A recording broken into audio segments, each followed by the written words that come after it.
welcome to our meeting for the month of June 2023. There's an interesting topic that has been chosen by the sage, It is the teachings of sage Ribhu. So just going back,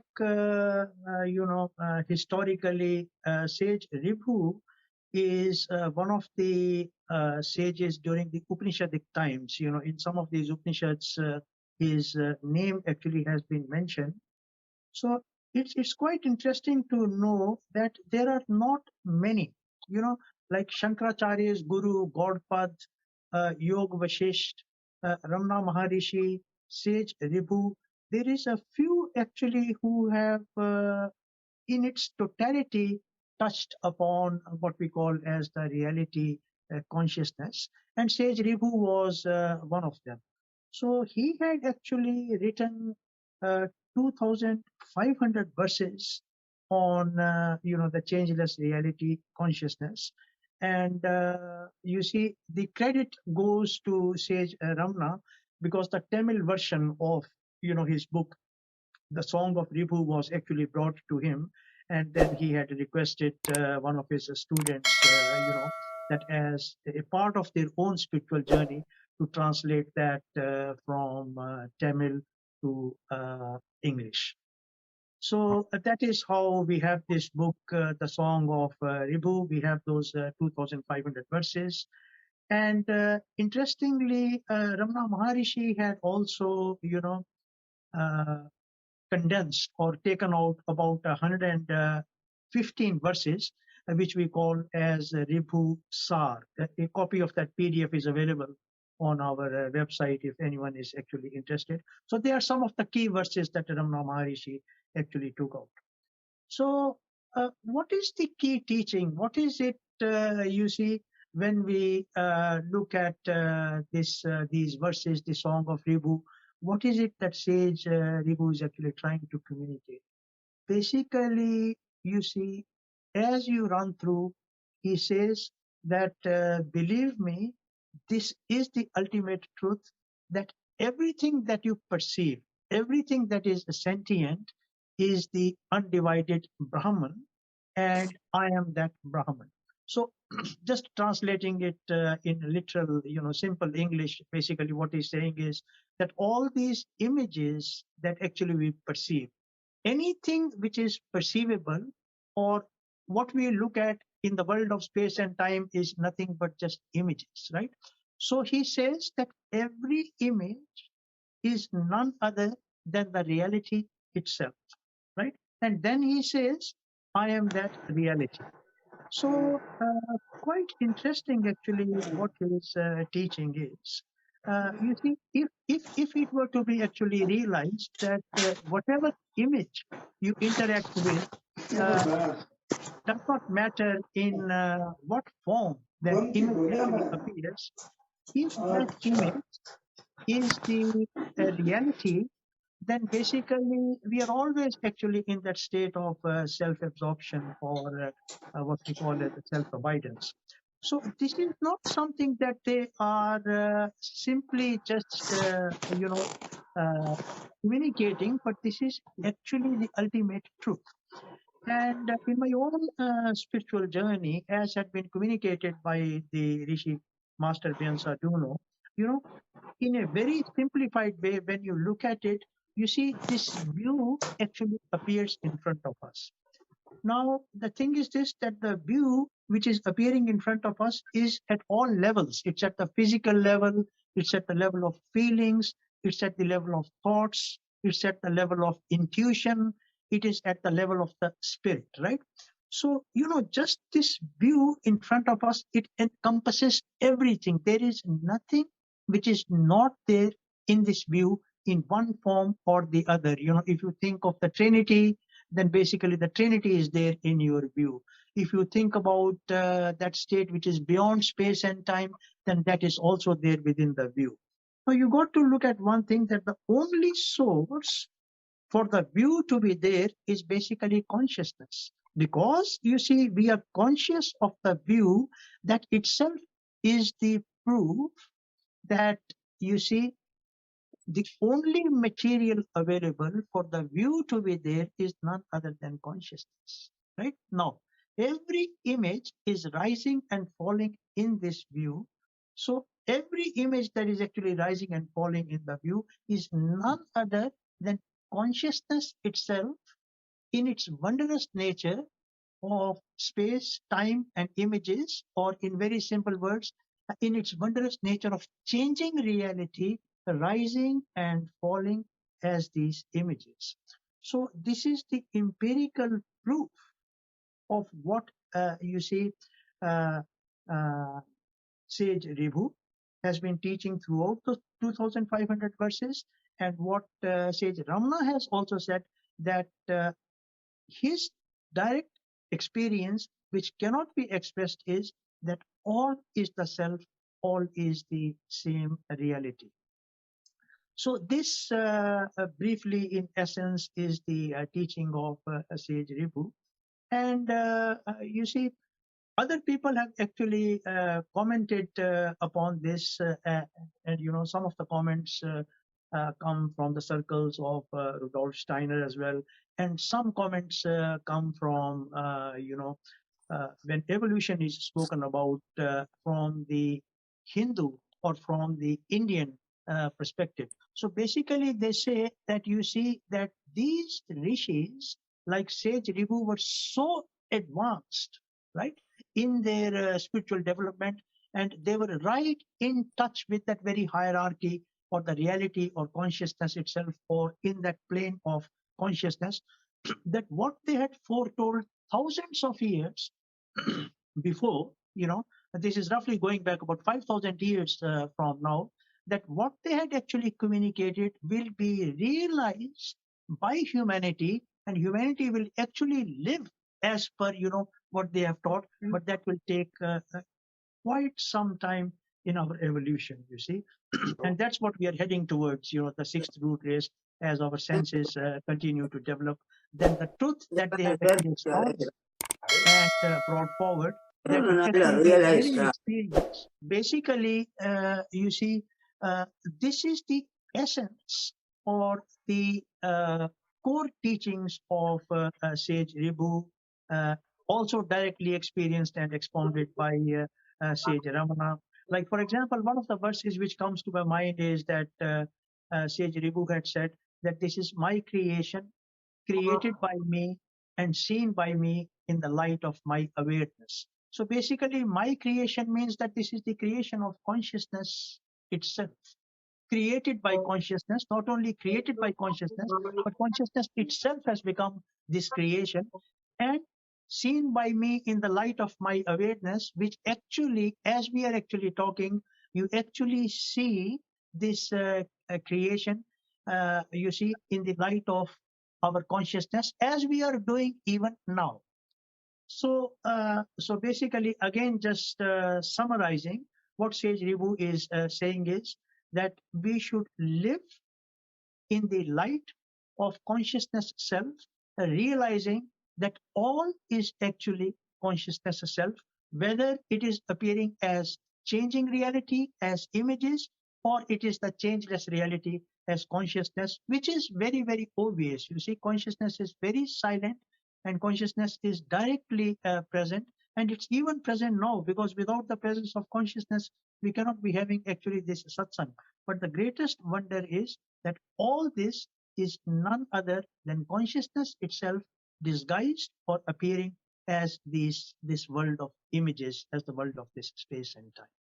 So with this, I'll request Vijay ji to take us through the teachings of Sage Ribhu. Yeah, Vijay ji, can you please join, take over? Hari Om everyone. We'll start with 3 ohms.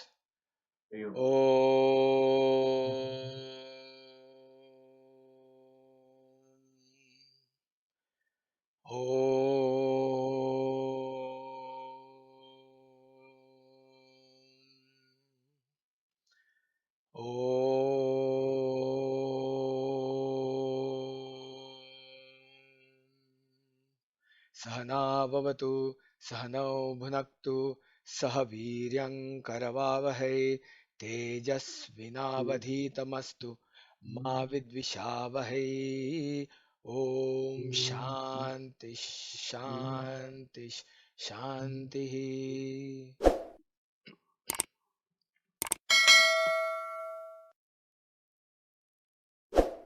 So today's topic, as Anilji has mentioned, is a Ribhu Gita, the essence of Ribhu Gita. That's the topic. Um, Ribhu Gita, just to give a background, is one of the most esoteric, one of the most important scriptural texts in the pantheon of scriptural texts in the world. There are many Gitas that we have heard of. This is one of the lesser known of the Gitas, but one of the highest teachings, the highest teachings.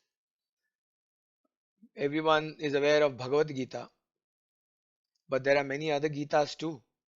Some have heard of Uddhav Gita, some have heard of Ashtavakra Gita, some have heard of Avadhut Gita. This Gita, Ribhu Gita, speaks of the absolute highest truth that anyone can uh, access.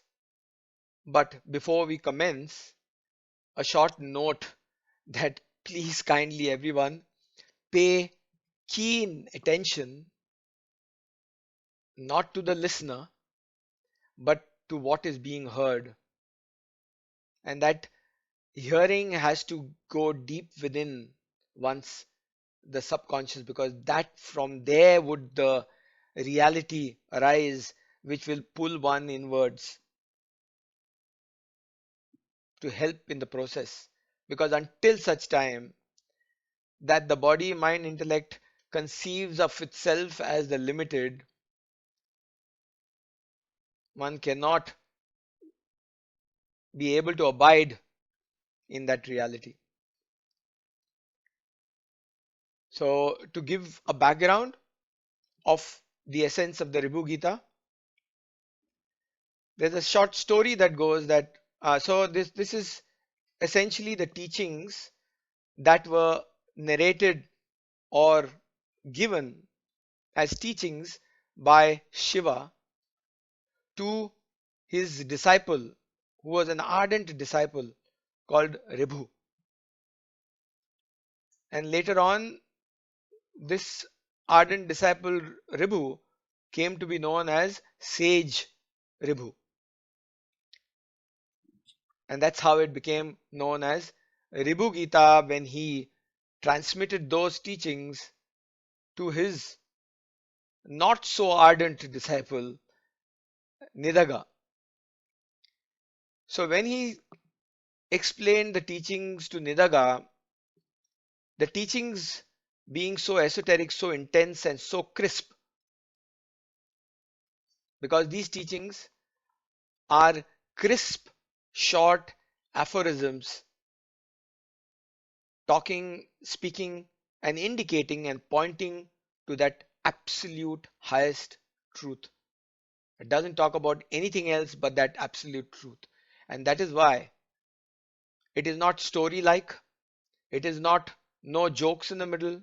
So, if possible, would urge all listeners to pay keen attention, because it is very important on the spiritual path if one is a keen spiritual aspirant. So when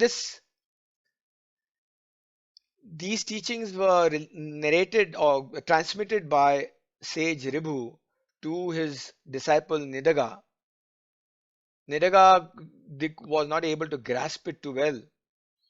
After some time, sage Ribhu had to travel over many lands. He went across and he went away for quite some time. After many years, sage Ribhu returned back, and he was wandering around when Nidaga was standing on the street watching a procession pass by. the king's procession was passing by. And that's when Sage Ribhu came in, and he could not be recognized because he had a big beard, etc. And Nidaga came in and saw this old man with a big, large beard. He couldn't recognize his guru. And this Sage Ribhu came and asked Nidaga, why are you standing here, dear soul? So he says, oh, I'm watching the procession of the king passing by. Oh, is it? So who is the king? So he said, he's the king of this kingdom. Oh, so he said, where is the king? So Niraga said, the king is there. He's sitting on top of the elephant. At the bottom is the elephant and at the top is the king. So Sage Ribhu asked him, this old man asked him, Niraga, what is top and bottom? By this time, Niraga got a bit irritated and annoyed. And he said, why do you keep asking me these questions? I'll show you. And he said, you kneel down and stand on your knees and on your haunches, and not haunches, on your knees, and hands on the floor, and I'll sit on your back.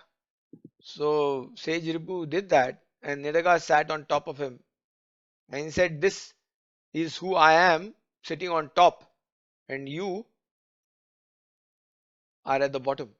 Now, do you understand what is top and bottom? So he said, oh, top and bottom is okay, but then who is this I?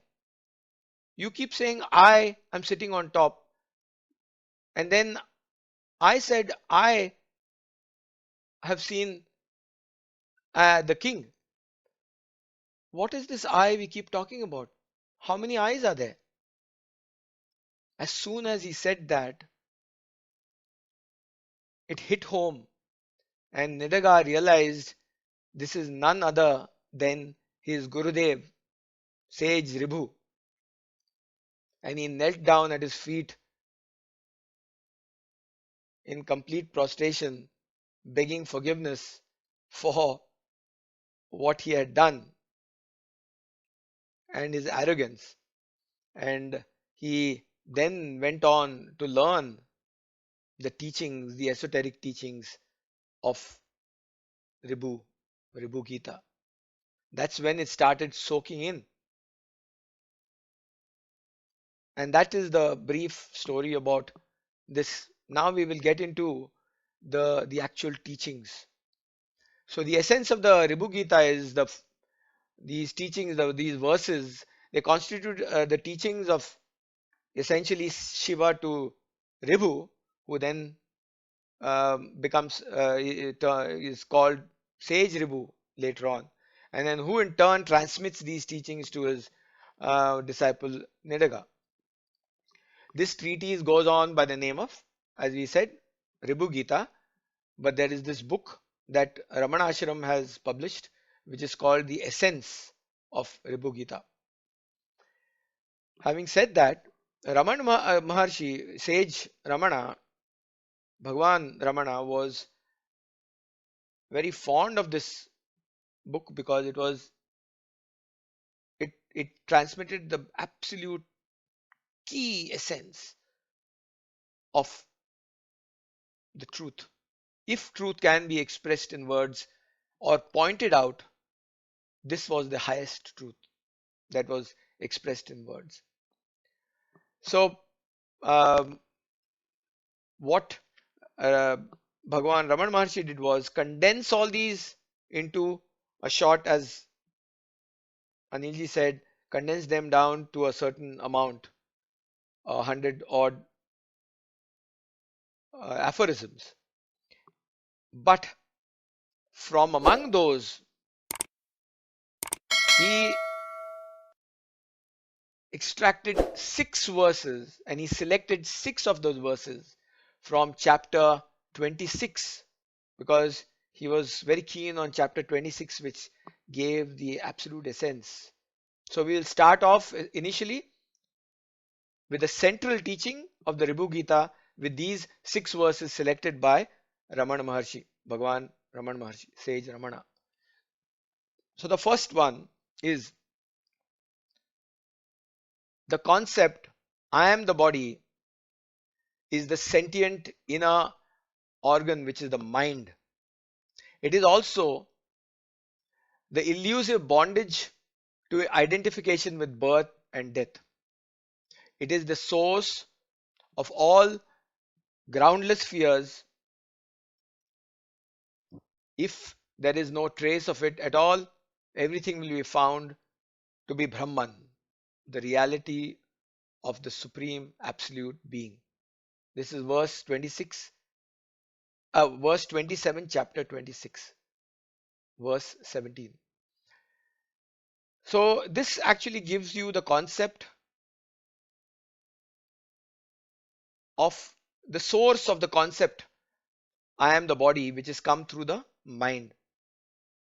So the mind is the one that creates the concept of I am the body. That's the first verse. The second verse is the concept I am the body is the primal ignorance. It is known as the firm knot of Hridaya Granthi. Hridaya Granthi means firm knot of the heart. Hridaya means heart, Granthi means knot, K-N-O-T. And it's the firm knot of the heart, Hridaya Granthi. It gives rise to the concepts of existence and non-existence. If there is no trace of it at all, everything will be found to be Brahman, the reality of the supreme absolute being. This is verse 19, chapter 26. So basically he says that this concept I am the body is the primal ignorance.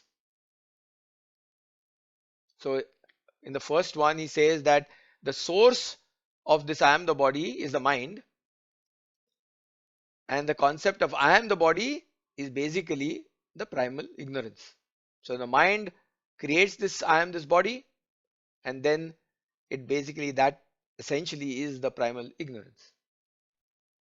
The third verse is Jiva, which is the ego or separate soul, as one considers it, is a concept.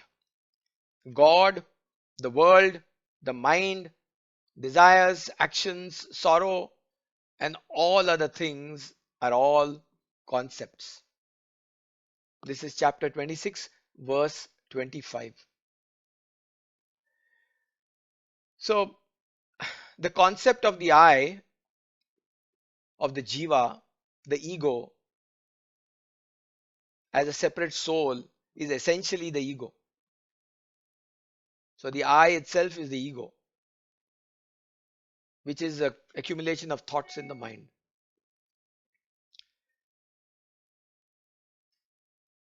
So, the fourth verse now we go to is the body and the various functions of manifest existence are only concepts. Hearing, reasoning, and contemplating are concepts.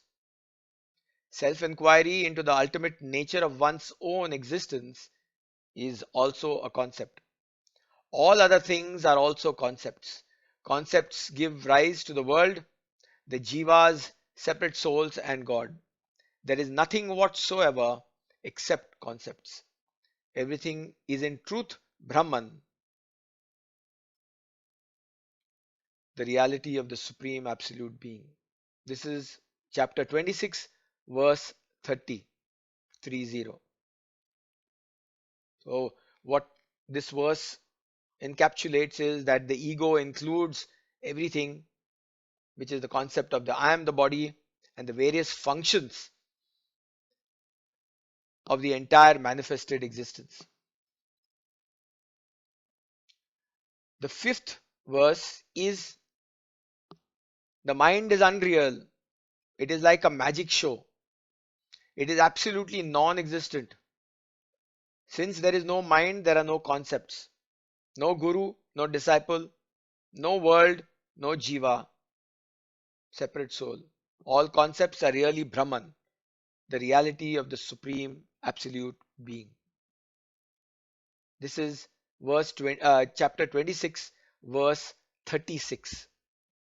In this, he describes how the mind, what the mind actually is. Mind is thus described. Even concepts are Brahman. So essentially, even these concepts, everything is a concept. The mind, the jiva, the ego, the I, this manifested universe, even those are all Brahman. So essentially, what we have always been discussing, that the changing is also the changeless. The manifested is part of the unmanifested. The unmanifested, manifested cannot exist without the unmanifested. The dynamic aspect of manifestation appears due to the potentiality of that absolute reality. That is the absolute truth. And then the sixth verse that Sage Ramana chose was, which provided some sort of a solution to all these concepts. How can we transcend these concepts? And that crisp aphorism is, abiding without concepts is the undifferentiated state. It is the inherence in Brahman, the supreme being. It is wisdom. It is liberation. It is a natural state, sahaja. So sahaja state is a natural state and true state. It is Brahman, the reality of supreme absolute being. It is Shiva, the supreme formless God. If there is no concept at all, everything will be found to be Brahman, the reality of the supreme absolute being. So all these six verses talk about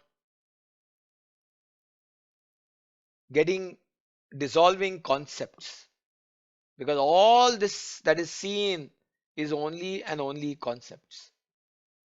These concepts have to be dissolved, have to disappear to reveal that absolute truth, which is Brahman, the supreme being. So the solution is abide in without concepts. That is what is liberation. That is what is wisdom.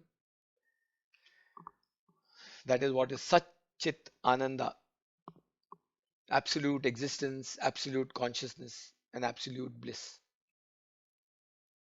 So these are the six verses that Bhagwan Raman Maharshi chose.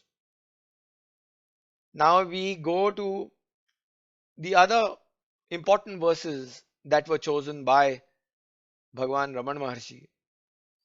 And those verses are chapter 2, verse 33, which says, "The universe was neither born, nor maintained, nor dissolved. This is the plain truth, the basic screen of pure being awareness, stillness, devoid of all the moving shadow pictures of name and form of the universe, is the sole eternal existence." Then the next verse talks about, are the senses anything apart from the mind? Are the senses anything apart from the mind? What is this mind except a bundle of thoughts? What are thoughts except evanescent ripples in the still, limitless ocean of pure being, awareness self, which is the sole existence without a second? So this evanescent word, evanescent ripples,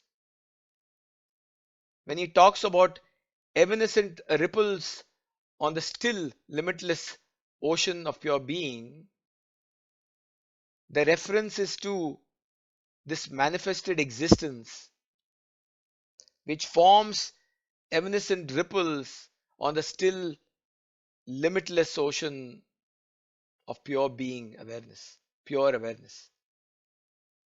So this limited existence manifestation are like evanescent ripples on that still limitless. So limited is sitting on the lap of limitless. And evanescent, the etymological meaning of evanescent is it lasts for a very short period of time and then disappears and dissolves, is gone. Similar to a dream. So the dream, similar to a dream, you have a dream, the person has the dream at night, in the morning the dream disappears, it's gone forever. So it comes and it goes. The other word is ephemeral, and this so-called awake state, in comparison to the dream, which is evanescent, is termed as ephemeral because it lasts for a slightly longer period of time. But that is also an illusion. That is only a concept, is what Ribhu Gita teaches us. So whether it's the dream state or the awake state, these are all concepts. All there is that absolute, total, pure stillness, limitless awareness, pure awareness. The illusion of the universe is based on the mind, which again is an illusion based on the substratum of still awareness being self. Now, when he says this, we will talk about the soon about what Sage Ramana spoke about from the Ajatavad point of view, but we will come to that. The state of firm abidance in that thought-free, alert awareness, self constitutes integral perfection, yoga, wisdom, moksha, sahaj samadhi, whatever you may call it, the state of Shiva and the state of Atman, self, which scriptures proclaim by the title of Brahman. Chapter 5, verse 26. So there never was a mind, nor any of its countless forms like world, jivas, etc. There isn't the least doubt that all these are the form of the eternally undifferentiable supreme Brahman self. This is the truth and this is the absolute truth. Chapter 5, verse 28. So now when we talk about this, we are talking about two aspects to this. As the body, mind, intellect, as a separate self, when one considers oneself as the limited, we consider that thoughts are mine and that this world appears to me as a individual. But when it is seen from the standpoint of eternity, so as the body, mind, intellect complex, the individual says that the thoughts are appearing to me as as a separate being. So thoughts are outside and they appear to me. The world is outside and I am here.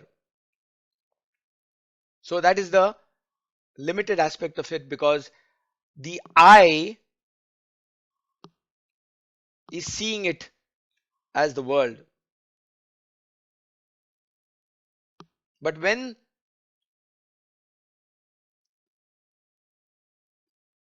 one is established in abidance with that supreme, absolute, pure awareness, that's when seeing happens from the I of eternity. And when that is done, the changeless and the changing are the same. Then all the manifestation is within me, within the I. which is the absolute, pure, changeless self, eternal self.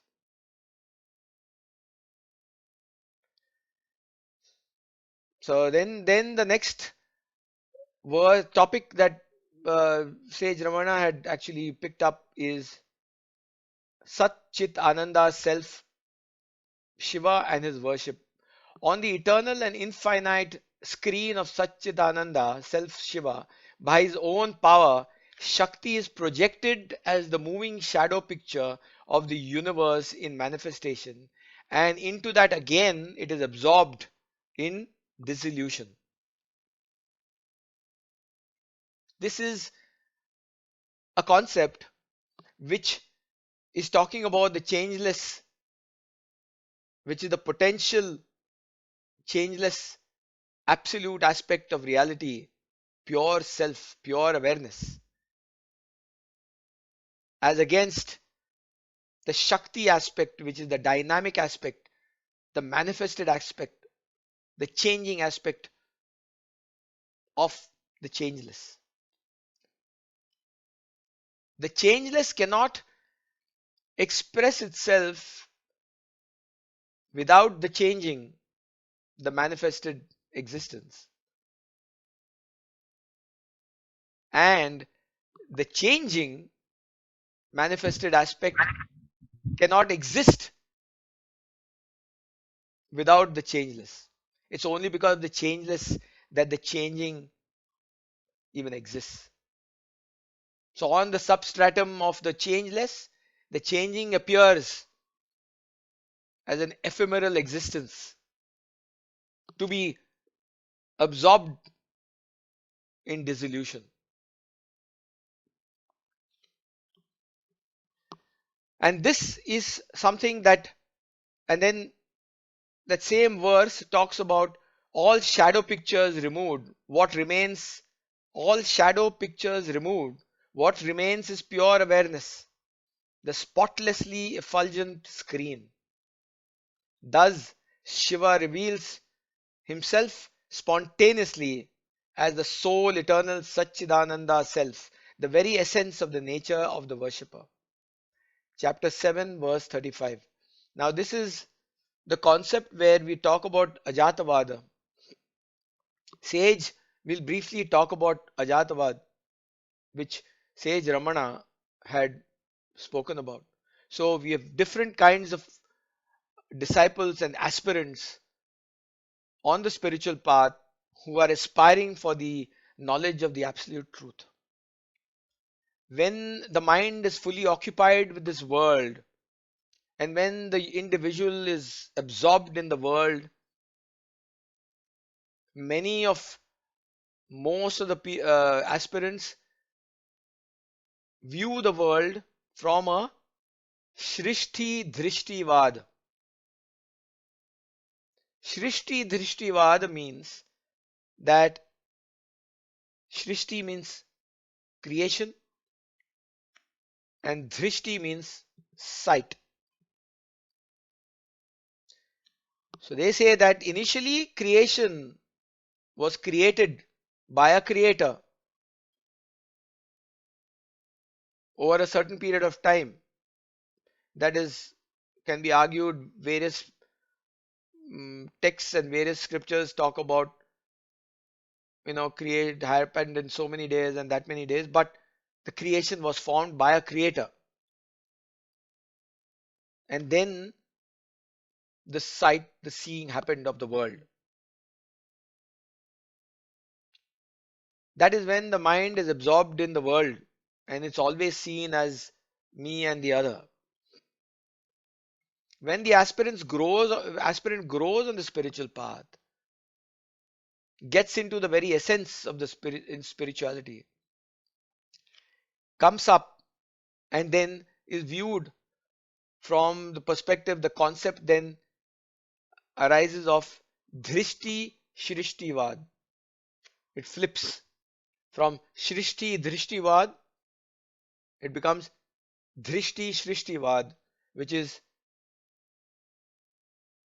when the I arises, the ego arises, as drishti, in the form of drishti, as in the form of sight, as the form of the ego, that's when the shrishti is seen.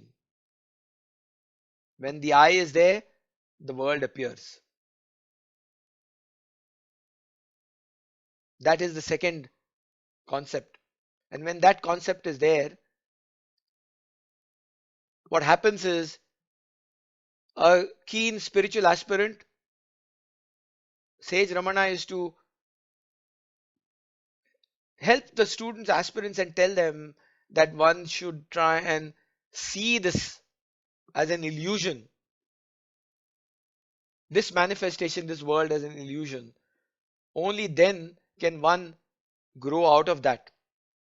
If one considers that as real all the time, then one gets absorbed and engrossed in the world. See that as an illusion, is what Sage Ramana said. This is Srishti, Drishti Shrishtivad. So that I becomes thinner and thinner and thinner. The ego starts decreasing when one sees this world as an illusion. Now, when this is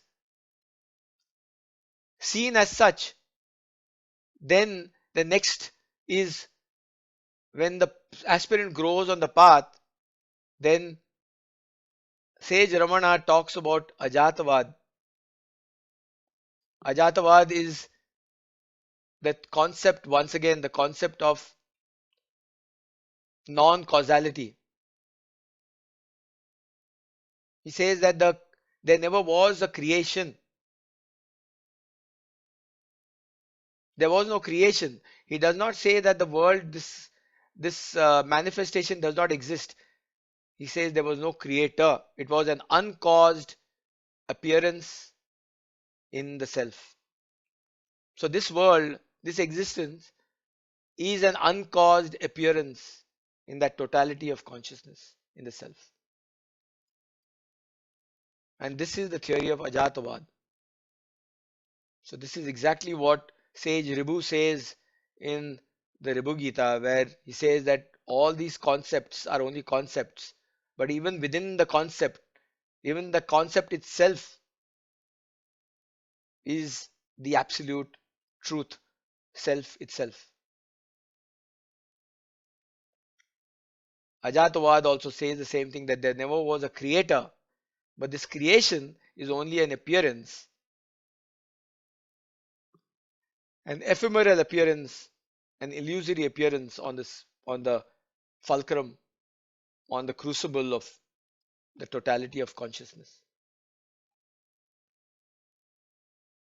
So there is a bit of similarity between Ribhu Gita, the teachings, and the concept of Ajatavad. But all these are only concepts. Everything is only a concept. One has to remember that every single thing that we consider as this ego sitting on this fulcrum of this I are only concepts.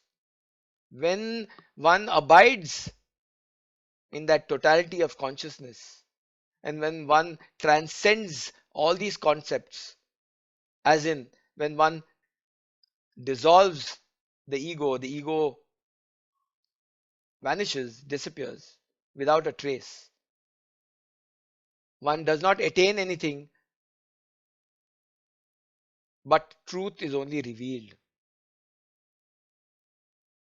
That is all that truly happens. Truth is only and only revealed. Then Sage Ribhu actually goes on to talk about the state of Jivan Mukta and Mukti, and Videha Mukti, etc., and true Samadhi, etc., etc. But basically, he's talking about only and only one thing, and that is that the truth is that the changeless and changing are no different. The self and manifestation are no different. The, everything is just that pure, absolute consciousness. If that is kept in mind,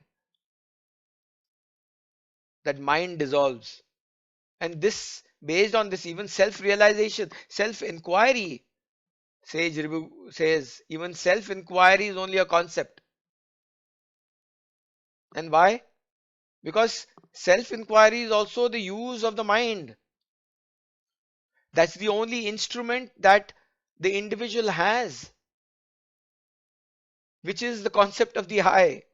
And only with that can one investigate. But the important thing to note is that when this mind, this I, is used not to go outwards, because by going outwards, the mind is only creating duality, which is the I and the other. When this is done, when the mind is let go outward, it creates a me and the other. Duality arises. But using that same mind, if one withdraws that to investigate, even that is a concept. But when that same mind is absorbed back into the source from where that concept arose, the concept is used to investigate from where that concept arose. When that is done, the concept dissolves, because it dissolves into that concept, and all that remains is that pure absolute awareness that always was existing. There was nothing else but that. But because of this evanescent ripple on the surface of reality, the consideration of this ego is considered as I. The doership aspect comes in. It's only an arrogation to what one considers as me, which is a cause of all this. The doership, I am doing. There is no such thing. Doing is happening. Happening is happening. Even without that ego, things continue on within this ephemeral existence. There is no doubt about it. All texts, the highest texts have spoken about this. So each one of us should strive to use this very mind, this very concept, to try and get into and find out from where this I arose from. When that investigation happens deep within, negating everything else and go within, as soon as that indrawn mind, which is used as a concept, goes in, one is drawn into the very source. When that source is gone, you go deeper and deeper into that source, there becomes dissolution of this concept, of this ego, and revelation of that absolute pure truth is seen, is revealed as Sat Chit Ananda, absolute existence, absolute consciousness, and absolute bliss. That is the truth, and that is the only truth. Even the concept, to reiterate, even the concept has to be used as a concept to dissolve the concept.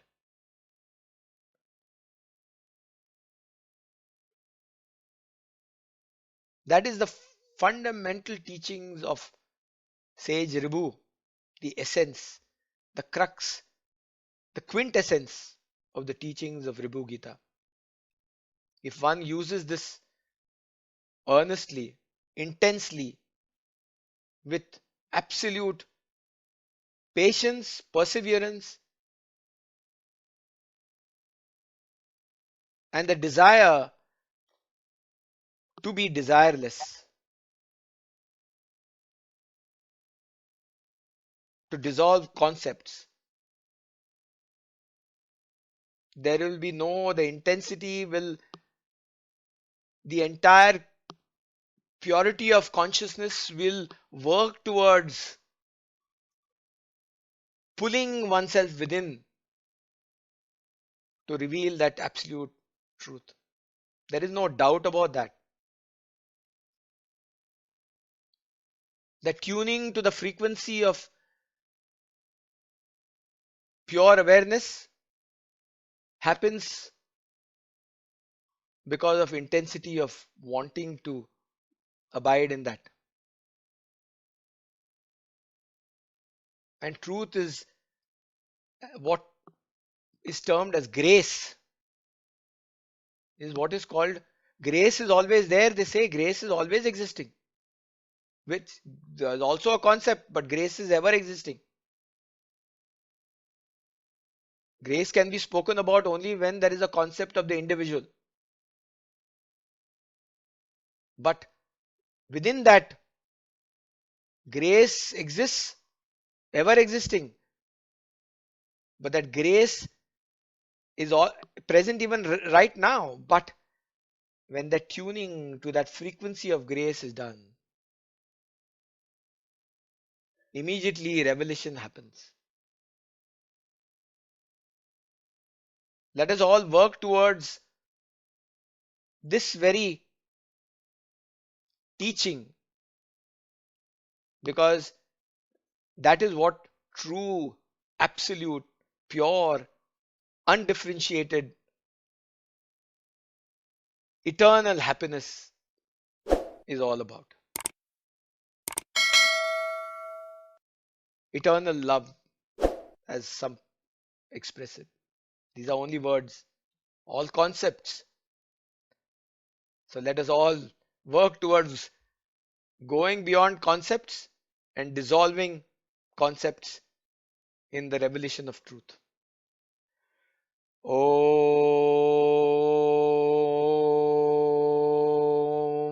Purnamadah Purnamidam Purnaat Purnamudachyate Purnasya Purnamadhaya Purnameva Vashishyate.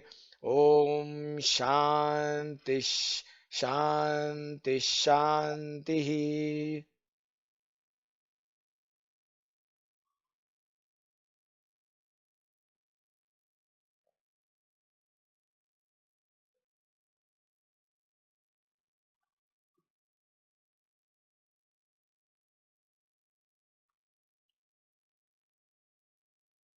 Thank you, Vijayji. Uh, you want to just summarize, or that's it? All has been said. That can only, silence is the only truth. Yeah. So thank you very much for having covered the teachings of Sage Ribhu. Just summarizing very briefly exactly what Vijayji has said, that silence is the only truth. See, if you sit silently in a room, so just like the light from a bulb actually illuminates that room, similarly, you see, uh, we leave all these concepts, discussions, words, satsangs, all to one side. What you see is that the light of consciousness illuminates the view around you. And that is what Sage Ribhu is talking about, that this light of consciousness, this consciousness is the Brahman, and this, the light of consciousness or consciousness itself is the one which is rising and falling as all these concepts and images. With that, we'll bring our meeting to a close. So I'll request Rajiv ji to stop the recording. And thank you to everyone for attending. And we'll continue the discussion post this.